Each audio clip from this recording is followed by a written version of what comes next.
Living together has become an insurmountable challenge. How have I made it clear that I've reached my limit?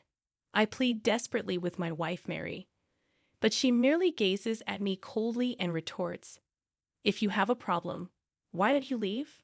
"Fine, I'll leave this house." As I exit, divorce papers firmly in hand, I contemplate the fate awaiting Mary and her mother. My name is John White, and I'm turning 41 this year. Mary and I have been married for 7 years, both of us engrossed in different professions. My upbringing was shaped by my maternal grandparents after my parents perished in a car accident during my childhood. My grandfather's love for travel became my solace, taking me to diverse places. Influenced by his wanderlust, I turned my solo travels into a source of income, working as a freelancer and blogging about my adventures. It was during one of these trips that I crossed paths with Mary. Our encounter took place in a bustling bar where she commanded attention among a group of people. Drawn to her charisma, I found myself unintentionally following her with my eyes. Mary, a hardworking salesperson at a brokerage firm, appeared radiant. After exchanging contact information and a persistent pursuit, we began dating, eventually leading to marriage. Even after tying the knot, I continued my blogging endeavors while Mary pursued a career as a company employee. However, the strains in our relationship surfaced when Mary casually assigned me household chores one day, despite my ongoing workload. This situation worsened when Mary's mother, Susan, entered the scene unexpectedly, armed with a key to our home. Caught off guard, I questioned Mary about this intrusion, only to face Susan's disapproving glare. Mary, rather than defending our partnership, sided with her mother, condemning my contributions to the household. As the criticisms piled up, all I could do was retreat to the silence of my room, my main concern being Susan's influence, as she continued to play a significant role in our lives since the beginning of our marriage. My work-from-home lifestyle has never gained favor in her eyes. Susan consistently makes snide remarks, and Mary, regrettably, has never stood up for me during these verbal assaults. Post-marriage, I discovered that Mary, raised with constant praise by her mother, was imbued with pride and vanity. Their dependency on each other became glaringly evident, and any complaint I aired about Susan would immediately upset Mary. The prospect of Susan's frequent visits became a source of dread, just the thought of it inducing a sense of depression. Predictably, she started dropping by regularly, scrutinizing every household chore and spending entire days at our home, engrossed in conversations with Mary on her days off. This relentless intrusion left me emotionally drained. On Susan's birthday, I reluctantly made my way to her house, considering it a duty I had to fulfill. Mary, preoccupied with work, had already left, and we planned to meet at Susan's. As I arrived alone, I presented Susan with a beautifully wrapped handmade bag, purchased during a shop visit for an interview. Before I could explain, she dismissed it with disdain, insinuating it was a cheap freebie. "No, that's not it," I hurriedly denied, but she paid no heed. Her disdain continued, criticizing my choice and deeming it thoughtless. Despite my attempt to defend the thoughtful gesture, she berated me with a sharp look, expressing her dissatisfaction. "Enough already. I don't appreciate how you use your job as an excuse to travel and inconvenience Mary. It's not fair," I retorted, defending my pride in my work. But she continued to look down on me. "Pride in your little side hustle? That's laughable. You're living off Mary. Return this useless thing and bring me gift cards instead." Frustrated, I put the present back in the bag and headed to the department store. "I'd like $200 in gift cards, please." After purchasing and wrapping the gift cards, I returned to my in-laws' house, feeling a heaviness. "I'm back, Susan," I announced. Mary, who had arrived in the meantime, chimed in, "John, it's Mom's celebration today. I ordered some fancy takeout." The dining table was filled with dishes from a famous restaurant, but I was told to cook, so I bought ingredients. Susan interrupted. "What are you talking about? This is obviously better than your cooking. Thanks for this, Mary." I could only watch with a dissatisfied look. Reluctantly, I sat down and we started eating. Mary and Susan were chatting happily, but I felt left out. Near the end of the meal, Mary suddenly suggested, "Hey, John, shouldn't we consider moving? There's a new high-rise nearby. Living somewhere with a great view and atmosphere would really motivate me at work." Susan was obviously thrilled, and I quickly interjected, "Isn't our current house good enough?" Mary looked visibly annoyed, and Susan glared at me, pressuring me to agree. Feeling small, I conceded, "Okay, indeed, it's not a bad idea." While proceeding with the arrangements, I firmly told Mary, "I need you to promise me something. Once we move, don't give the key to Susan. I've reached my limit with her meddling. If you can't promise that, we can't move." Mary seemed thoughtful, then put her hand on my shoulder, saying, "Okay, if you say so. I can't help it. I won't give her the key." With her promise not to give Susan a key, I felt relieved and continued with the moving preparations. Months later, we moved into the high-rise. The location was fantastic, with a great view and a luxurious interior. Living there with Mary, I was finally enjoying a fulfilling life. However, the issue with Susan still loomed. "Hey, can I invite my mom over today?" Mary asked. "What? You just invited her yesterday." She started wanting to invite her mother over almost every day. As a result, my stress only increased, leading to more frequent arguments. "Please stop inviting Susan every day." "Why not? You said not to give her a key, so I'm asking for permission." "That's not the point." The day after our argument, I had to leave for an overnight business trip for an article meeting. On the day of the trip, Mary didn't say much as I left. I headed to my destination and busily finished my work. Despite the busy schedule, I managed to complete everything and bought some souvenirs on my way home. I realized something was off the moment I opened the door. There was a vase ornament that wasn't there before, identical to one from my in-laws' entryway.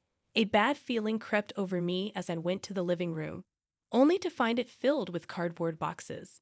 "What's this?" I asked. Smirking, Susan emerged from behind the boxes. "Finally back, huh? You told Mary not to give me a key, didn't you?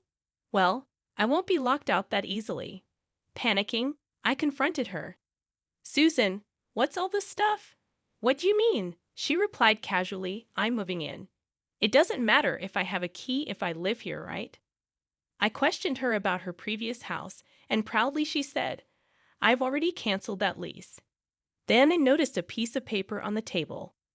Ignoring me, Mary appeared in the living room, confused upon seeing me. "Oh, John, you're back," I asked. "Mary, what is this?" Annoyed, she scratched her head and said, "What's the big deal?" "We have extra rooms."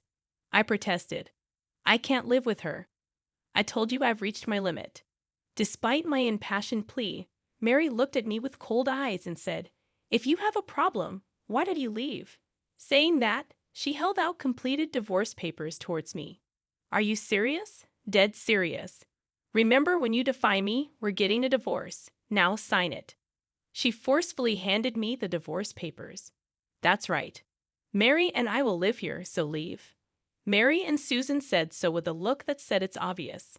Despite everything I'd endured, this betrayal was unbelievable. In the end, they asked me to leave. I don't need a family like this anymore.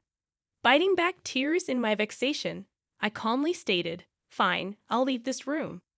Susan replied, "Good. Get your stuff and go. I can't wait to see how you manage your life from now on." As I packed, Susan's laughter echoed. Mary avoided looking at me, but I had to say, "Mary, are you sure about this?"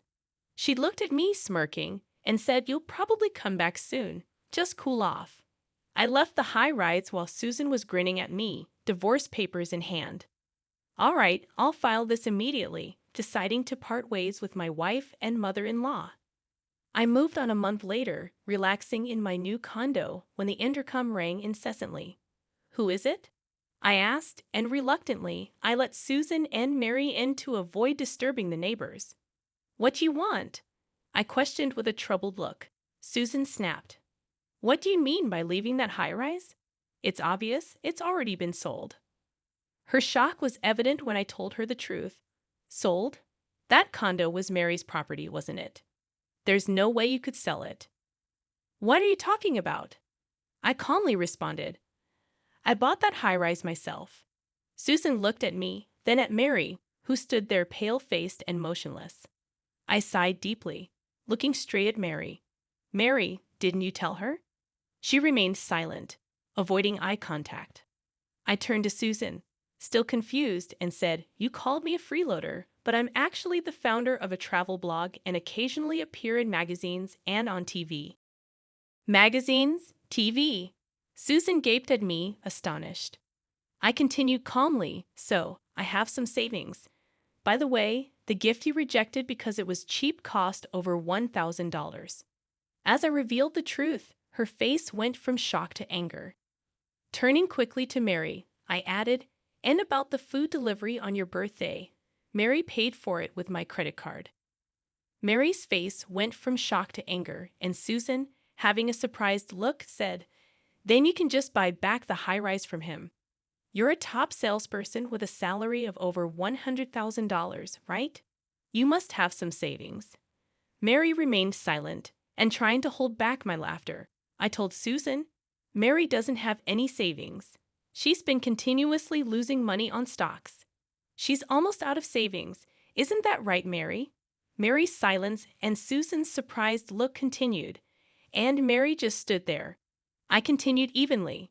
She's been losing money on stocks. She's almost out of savings. Isn't that right, Mary? Mary grabbed her arm, shaking her, and collapsed to the floor as if her legs gave out. I thought moving to the high-rise would motivate me and lead to success at work, but I questioned her while staring at her, and she mumbled evasively, But what? Ignoring her, I crossed my arms and said, I knew it. Mary had no sense in trading stocks.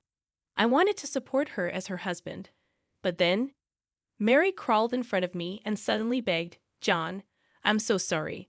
Please, let's start over. Mary, what are you saying to this man?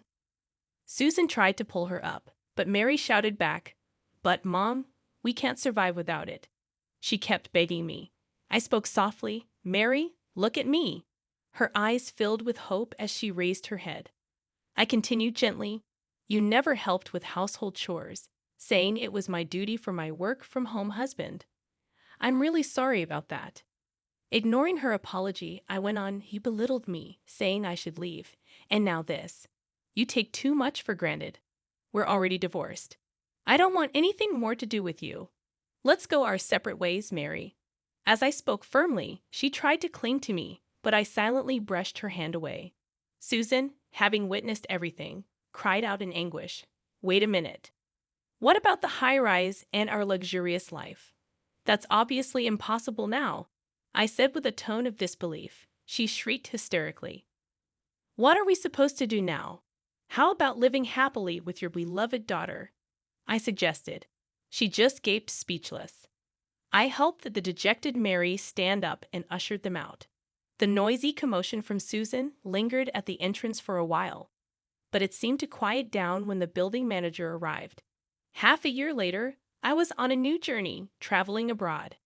The unique freedom of being overseas felt incredibly refreshing. Recently, I received a message from Mary, expressing her gratitude and acknowledging the lessons she learned. Apparently, after being evicted from the high-rise, Mary and her mother had moved into a dilapidated house to pay off her debts from stock trading. Mary worked day and night, and her mother, who had never worked before, took a part-time job in a factory to make ends meet. In her message, Mary thanked me for the lessons learned and the hardship of earning money. I felt a small knot in my heart unraveled. Just a few days ago, after a long time back home, I agreed to go out for a drink with Mary upon her invitation. I might have taken out my frustrations on you, doing what you love for a living. I'm really sorry, she said, apologizing again. That day, I felt like I truly heard Mary's honest feelings for the first time. It's okay. Thanks to that, I'm very happy now, she smiled wistfully. Going abroad again? I asked. Yeah, I'm off again next week, she replied. As we parted, she extended her hand, saying, I'll live as hard as you. Not to be outdone, I shook her hand firmly. Walking home, I thought about cherishing my work and living my life positively from now on.